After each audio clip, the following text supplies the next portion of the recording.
સ્વાગત છે તમારું અમારી યુટ્યુબ ચેનલમાં. તો હવે ફાઇનલી આવી ગયો છે 21મો હપ્તો. જોઈ લો, દિવાળી નિમિત્તે હપ્તો જાહેર 2000નો હપ્તો મળશે. આ કાર્ય ખાસ પૂર્ણ કરો.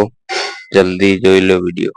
સરકારે જણાવ્યું હતું કે 27 લાખથી વધુ ખેડૂતોને 540 કરોડ રૂપિયાની વધુનું ભંડોળ મળ્યું છે. જે લાભાર્થીઓના ખાતામાં આ નાણાં આવ્યા છે. તેમાં આશરે 2.70 લાખ મહિલાઓ ખેડૂતોને સમાવેશ થાય છે.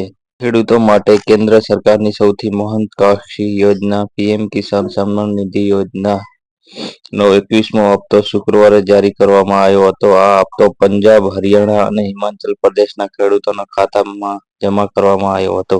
તાજેતરના પૂર અને ભૂસ્ખલનથી પ્રભાવિત રાજ્યોને તાત્કાલિક રાહત આપવા માટે આ પ્રારંભિક હપ્તો જારી કરવામાં આવ્યો હતો. સરકારે જણાવ્યું હતું કે 540 કરોડથી વધુ 27 લાખથી વધુ ખેડૂતોને ટ્રાન્સફર કરવામાં આવ્યા હતા. જે લાભાર્થીઓના ખાતામાં આ પૈસા મળ્યા છે તે આશરે 27 લાખ મહિલા ખેડૂતોનો સમાવેશ થાય છે.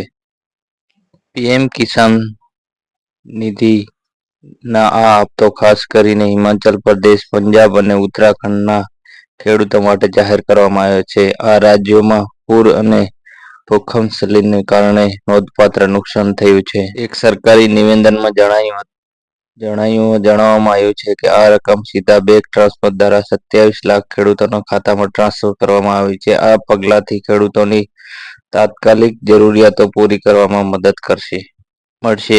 2000નો આર્થિક માસિક હપ્તો ખેડૂતોના ઘરના ખર્ચાઓ પૂરા કરવામાં, બીજ અને ખાતર ખરીદવામાં અને ખેતી ફરી શરૂ કરવામાં મદદ કરશે. પ્રધાનમંત્રી કિસાન સન્માન નિધિ પીએમ કિસાન યોજના ખેડૂતોને વાર્ષિક 6000ની નાણાકીય સહાય પૂરી પાડે છે. તે વાર્ષિક 3 હપ્તામાં વિતરિત કરવામાં આવે છે, જેમાં દરેક હપ્તો 2000નો હોય છે. દર 4 મહિને એક હપ્તો સીધો ખેડૂતના બેંક ખાતામાં જમા થાય છે. ડિસેમ્બર 2018માં પીએમ મોદી દ્વારા શરૂ કરાયેલ આ યોજના નાના ખેડૂતોને આર્થિક રીતે સશક્ત બનાવે છે. આ યોજનાનો લાભ મેળવવા માટે ખેડૂતો ભારતીય નાગરિક હોવા આવશ્યક છે.